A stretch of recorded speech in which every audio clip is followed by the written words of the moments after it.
네, 여러분 안녕하세요. 한국외국어대학교 교육혁신학연구교수 최성경입니다.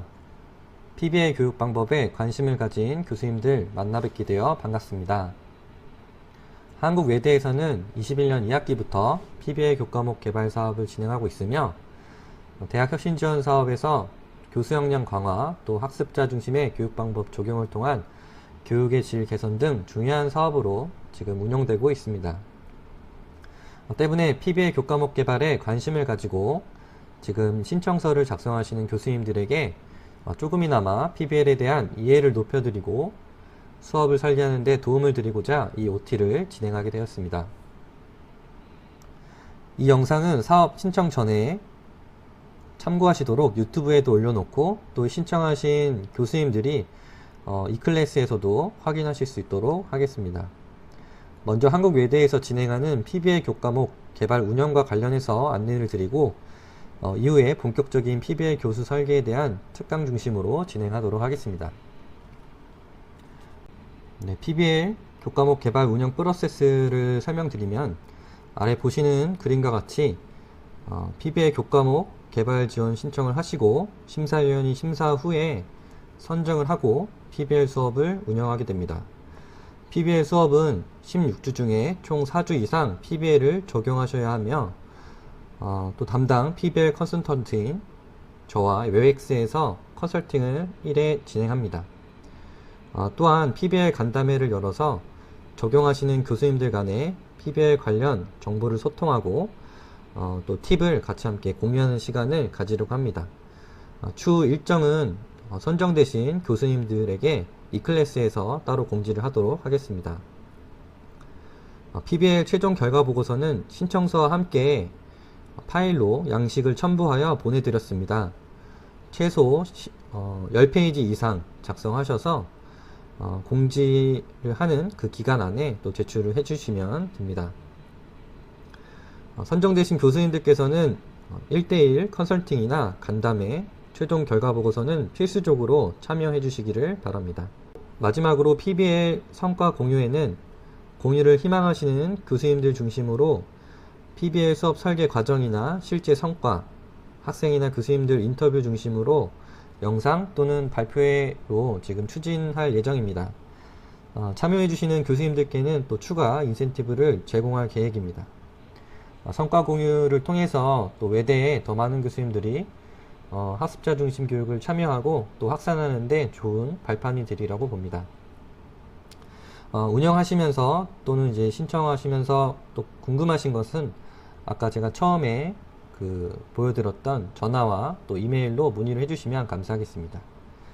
그럼 PBL 운영과 관련된 내용은 마치고 실제 학습자 중심의 PBL 교수 설계에 대한 특강 중심으로 진행을 이어서 하도록 하겠습니다. 네, 순서는 교육 방법의 중요성, PBL이 무엇인지 운영하시면서 알면 좋을 그런 팁들을 제가 말씀드리고 제가 적용했던 PBL 사례를 중심으로 특강을 진행하도록 하겠습니다.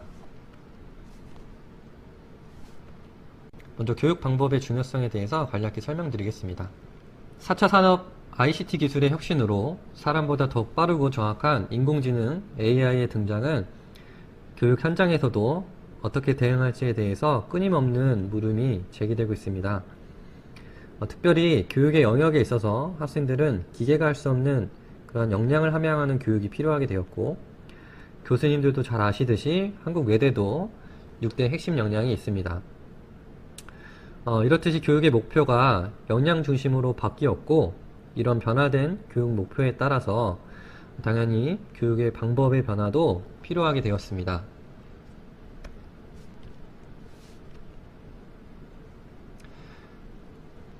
특별히 한국 외대 학생들도 이런 교육의 변화를 요구하고 있는데요. 관련해서 2020년도에 성대에서 주관했던 학부 교육 실태 조사를 공유해드리고자 합니다. 한국 외대 학생들 873명이 참여하고 수도권 대학 4,982명, 또 전체 대학교 학생들 76,035명이 참여했습니다. 이 장표는 학생들이 교수님의 효과적인 수업 전략, 즉 수업 방법에 대한 인식을 보여주는 편인데요. 이 박스플랫 평균을 보면 외대가 타 대학보다 밑에 있는 것을 좀 확인할 수가 있습니다. 이 파란 색깔 그 다이아몬드 표시로 되어 있는 것이 지금 한국 외대의 위치를 이제 보여줍니다. 관련해서 협동적 학습 참여 또 마찬가지로 현저히 좀 낮은 것을 좀 확인할 수가 있고요. 그리고 교수 학생 또 상호작용의 그 결과도 보시면 결과가 썩 좋지 않은 것을 확인할 수가 있습니다. 그러므로 시대적 변화와 그에 따른 인재상의 변화, 학생들의 요구를 반영해서 교육 방법의 변화를 위한 교수자의 노력은 반드시 필요할 것입니다. 저는 특별히 이러한 문제에 대한 해법으로 학습자 중심의 교육 방법으로 PBL을 제시하고자 합니다. PBL이란 Problem Based Learning의 약자로 문제중심 학습이라고도 불립니다. 지식을 주입식으로 학습하는 교육과는 다르게 개인의 지식과 경험에 따라서 스스로 학습 내용을 구성해 나가도록 하는 교육 방법입니다. 학습이 개인의 경험에 의해서 의미를 구성해 나가므로 학습의 중심은 교수가 아니라 학습자가 된다는 것이 기존 교육 방법 철학과는 차이가 있습니다. PBL은 실제 삶과 관련된 문제를 학생들에게 제시해서 학생 스스로 문제를 해결하는 능력을 함양시키는 것이 굉장히 중요한데요. 스탠퍼드대 레리 라이퍼 기계공학과 교수님은 PBL을 수업에 적용하면서 이렇게 얘기를 합니다. 제 교육 철학은 최고의 선생님은 현실이라는 것입니다. 좋은 성적을 받기 위해 교수가 정해주는 것을 배우는 것이 아니라 현실에서 직접 배워야 합니다. 네, 또 이런 얘기를 했습니다. 이제 교수는 전문가가 아닙니다. 교수의 역할은 코치예요. 그래서 저는 8개에서 10개 팀을 코치하는 감독이라고 생각합니다. 네, 그렇습니다. 이제 교수자는 단순히 지식을 가르치는 자가 아니라 학생들이 어디로 가야 할지 방향을 가리키는 사람으로서 그 코치가 될 필요가 있다고 얘기를 하고 있습니다. EBS 다큐멘터리 최고의 교수라는 책을 제가 우연히 이제 보게 됐는데, 여기에 그 여러 이제 교수님들께서 나와서 또 최고의 교수라고 또 뽑히는 교수님들께서 여러 가지 이제 말씀을 많이 하시는데, 그중에 이제 골드스타인 교수님께서 이런 얘기를 했습니다. 모든 학생이 각기 다르며 저마다 자신만의 성향이 있다는 것을 교수는 받아들여야 한다. 이 말대로 교수자가 가르치고자 하는 그 의도와 내용을 학생마다 받아들이는 게 다 다르다라는 말입니다. 예를 들어서 교수자가 별이라는 그 모양을 가르친다고 해도 어떤 학생은 세모를 받아들이고 어떤 학생은 네모만 받아들인다는 뜻입니다. 학생들의 수준과 선지식, 학습 배경이 다 다르기 때문에 그들의 또 수준에 맞게 또 자기 주도적으로 학습을 주도해 나갈 수 있도록 그러한 교육 방법, 학습자 중심의 교육 방법으로 이끌어주는 것이 필요하다라고 얘기를 하고 있습니다. 조벽 교수 같은 경우는 학생들이 교수에게 기대하는 것은 신선함이다. 그들에게 고교 때까지의 공부는 어렵고 재미없고 지겹기 짝이 없었다. 그렇지만 이제 시작될 대학 공부는 뭔가 색다를 거라는 기대 심리가 있다. 신선한 강의법으로 학생들이 공부에 흥미를 갖게 하는 것이 교수의 임무인 것이다 라고 이야기를 했습니다. 이처럼 PBL 수업은 매 학기마다 새로울 수밖에 없습니다. 저도 이제 매 학기 PBL로 수업을 해오고 있는데요. 같은 내용이라고 할지라도 매 학기 학생들은 달라지기 때문에 늘 새롭고 창의적인 아이디어와 관점으로 저도 배우는 것이 굉장히 많았습니다. 네, 서두가 좀 길었는데요. 이제 지금부터 교수님들께 학생들과 교수 모두가 즐겁고 또 신선하게 만드는 PBL 교육 방법에 대해서 본격적으로 설명을 드리도록 하겠습니다. PBL의 수업 활동은 크게 문제 제시 단계, 과제 수행 단계, 발표 및 평가 단계 이렇게 크게 세 단계로 구분을 할 수가 있습니다. 또 이를 교수자, 학습자 세부 PBL 활동으로 다시 하나씩 좀 나눠볼 수가 있을 것 같은데요. 먼저 이제 문제 제시 단계에서 교수자는 PBL 수업 안내를 이제 먼저 진행하게 됩니다. 기존의 주입식, 암기식, 그러한 수업 방법과는 다르게 학생들이 주도적으로 이 PBL 수업 때는 본인 학생들 주도적으로 이끌어 나갈 것이라는 것을 학생들에게 미리 얘기를 해서 좀 마음을 준비시키는 것이 필요합니다. 또 팀을 구성해서 이제 PBL은 진행이 되기 때문에 팀을 어떻게 구성할지 또 팀 구성해서 학생들과 함께 또 팀별로 계속 상호작용을 또 하시고 또 과제 수행 단계에서는 학생들이 실질적으로 어떻게 이 과제를 해 나가야 될지 과제 수행서 같은 것을 이제 작성하게 되는데 그것과 관련해서 계속 피드백을 주고 또 마지막으로 학생들이 해결한 최종적으로 도출해 나간 것을 발표하고 평가하고 마무리하게 됩니다. 네, 아주 뭐 복잡한 그러한 PBL 활동 단계가 있는 것은 아니고요.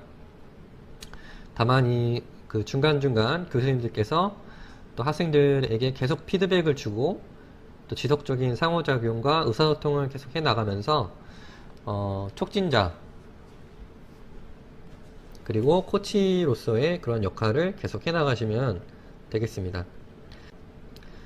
PBL은 실질적인 문제를 중심으로 해결하는 가운데 지금까지 이제 많은 연구 가운데에서 다양한 효과를 얻을 수 있다고 얘기를 하는데요.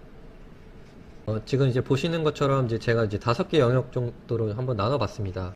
교수님들께서 이게 PBL의 학습 효과가 뭐가 있을까라고 고민이 많이 있을 수도 있을 것 같긴 한데요.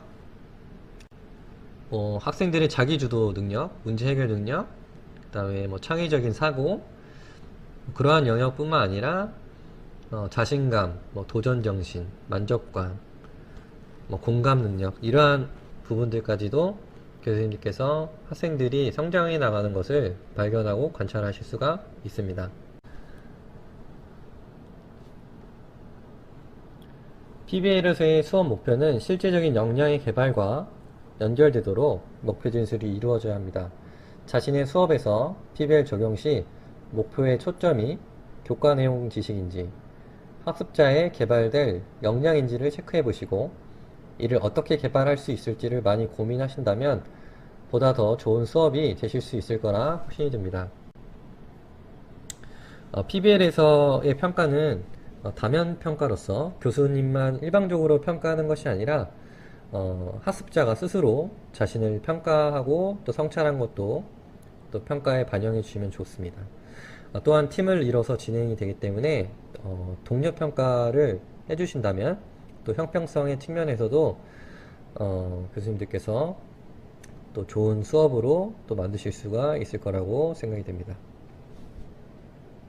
특별히 같은 팀 안에서도 무임승차자들이 있기 때문에 또 팀 안에 그런 평가들을 잘 활용하신다면 좋을 것 같습니다.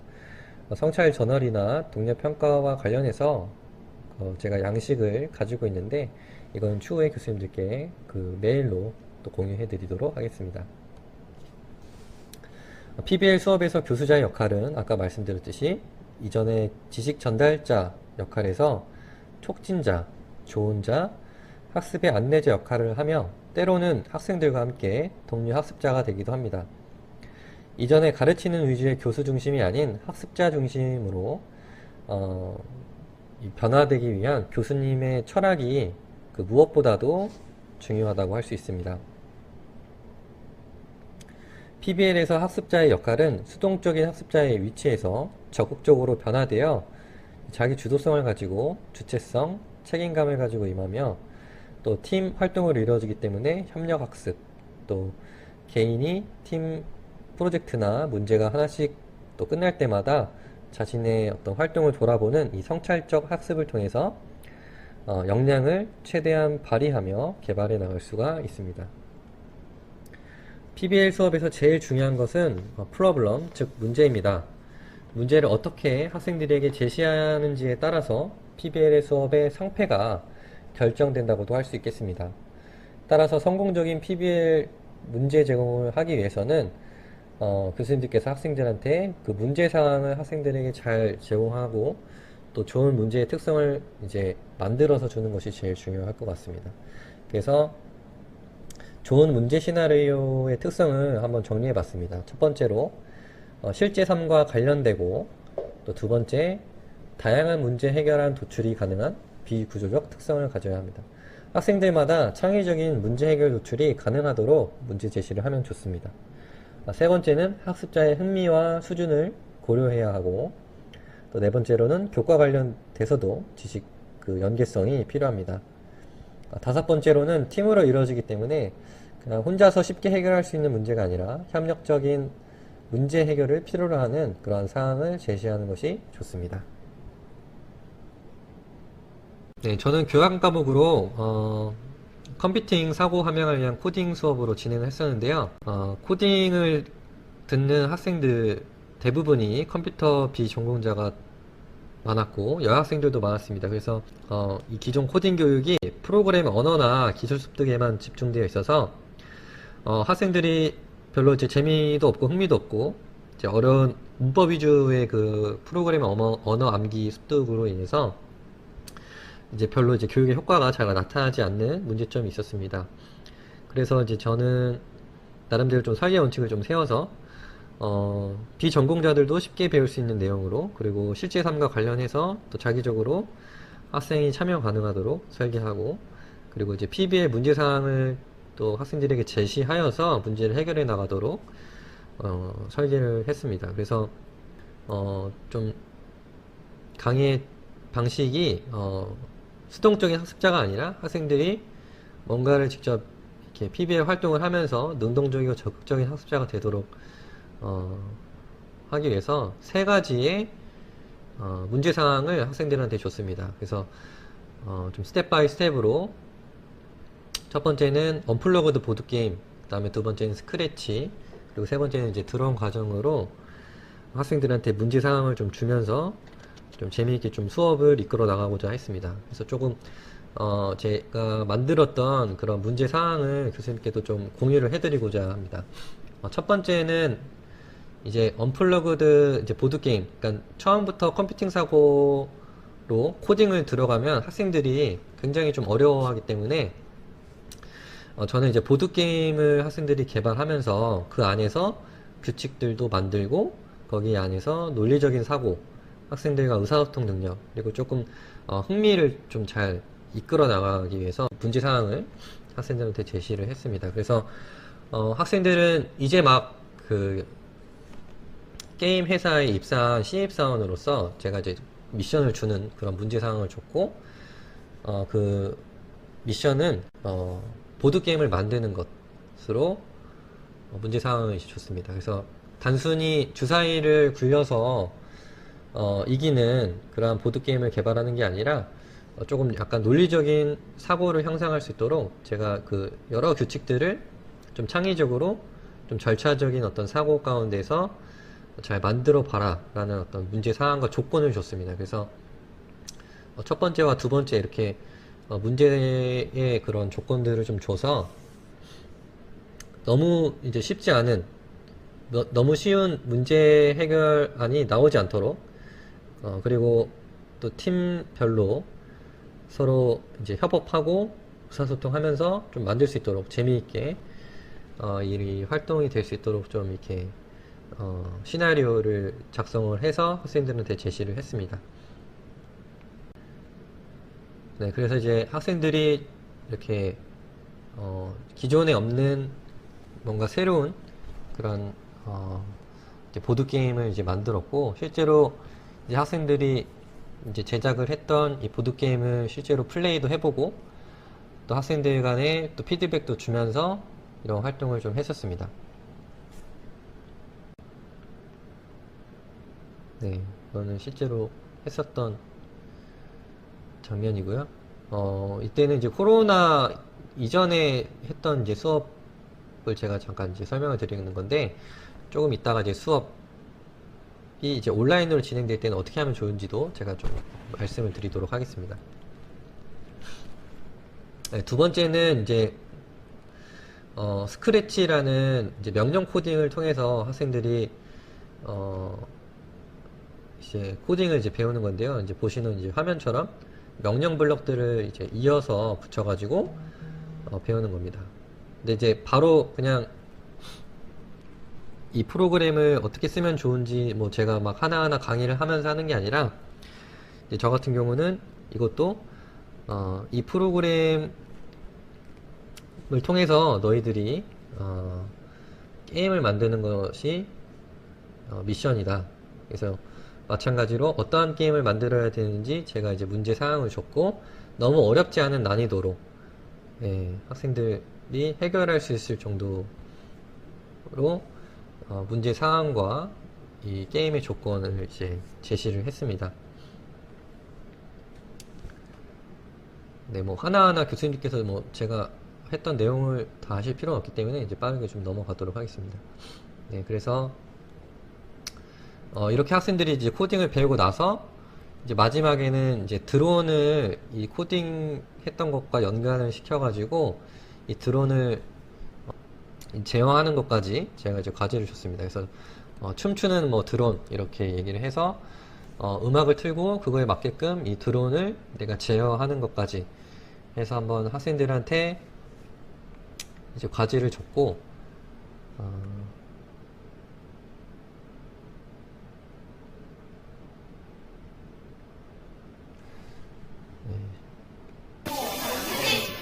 그래서 이제 실제로 학생들이 코딩을 해서 이 드론을 이제 날리고 있는 장면인데요. 굉장히 좋아하는 흥미 있어하는 어떤 모습들을 확인하는 할 수가 있습니다.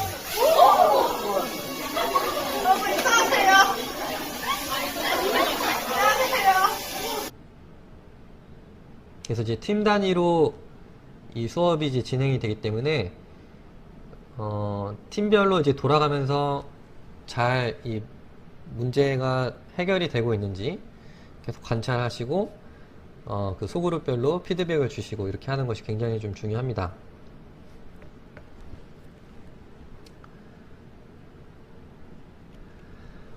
교수님들께서 아마 대부분 온라인에서 지금은 이 수업을 운영을 하시는 걸로 알고 있는데요. 이 웹엑스에서도 이 팀 활동이 가능합니다.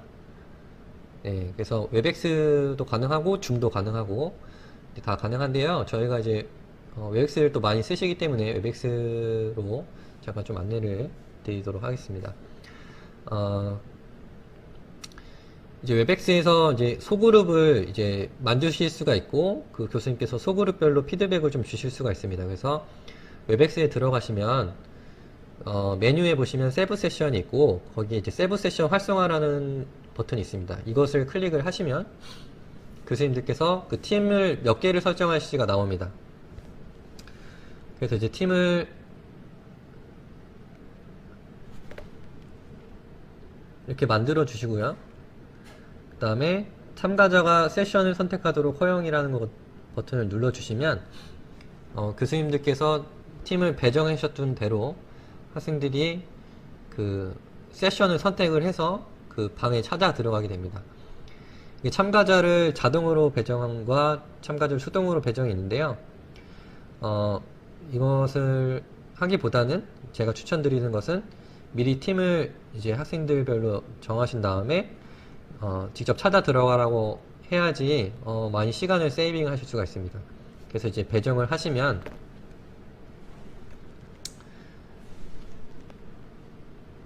다음과 같이 이 형성했던 그 팀대로 방이 만들어지게 되고요. 이제 세프 세션을 시작 버튼을 누르면 실제 학생들이 이제 들어와서 이 안에서 활동을 하게 됩니다. 이제 교수님들도 참여 버튼을 누르셔서 팀별로 이제 관련돼서 어떻게 진행되고 있는지 관찰하시고 또 팀 단위로 피드백을 주실 수가 있습니다. 수업의 효과를 확인하기 위해서 저는 4CS 역량 한번 확인을 해보고자 했는데요. 네, 4CS는 콜라보레이션, 크리에이티비티, 커뮤니케이션, 크리티컬 띵킹이죠.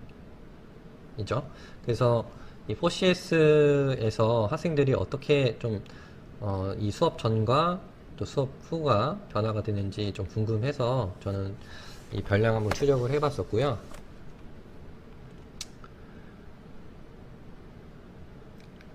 네, 이 4CS 역량은 사전보다 사후 역량이 모두 다 높게 좀 나타났습니다. 특별히 이제 학생들의 성찰일지를 이제 확인했을 때 친구들과 함께 협동해서 문제를 해결해서 더욱더 창의적이고 발전된 해결안을 만들 수 있었다는 것을 좀 확인할 수 있었고, 또 창의성에 있어서도 학생들은 팀원 간의 의사소통을 하고 또 다양한 의견을 수렴하고 새로운 관점과 창의적인 생각으로 많이 이렇게 발전되는 것을 좀 확인할 수가 있었습니다. 또 PBL 또 팀 활동을 하면서 서로 피드백을 주고 공유하는 과정에서 학생들의 의사소통과 관련된 역량이 많이 발전되어 가는 것을 좀 볼 수 있었고요. 네, 마지막으로 또 비판적 사고와 또 관련해서도 학생들은 코딩을 통해 깊이 고민하고 또 문제 해결하기 위해서 논리적으로 사고하는 역량이 향상되는 것을 확인할 수가 있었습니다.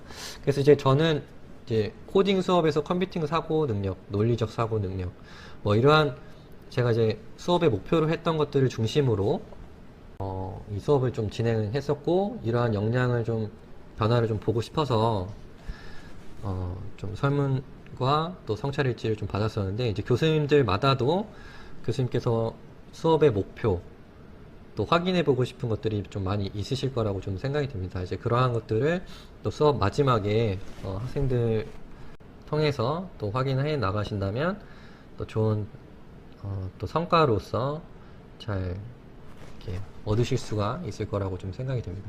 마지막 결론을 말씀드리고 마무리하고자 합니다.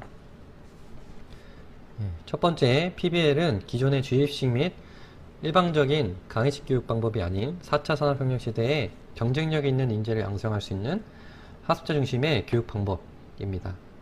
두 번째로, 교수님들께서 PBL 수업 운영을 통해서 한국외국어대학교의 교육혁신 성과가 되기를 기대하고, 일단은 한국 외대 안에서 잘 이러한 성과들이 공유가 되고, 이제 향후에는 또 대외적으로도 많이 또 확산이 될 수 있도록 좀 기대를 하고 있습니다.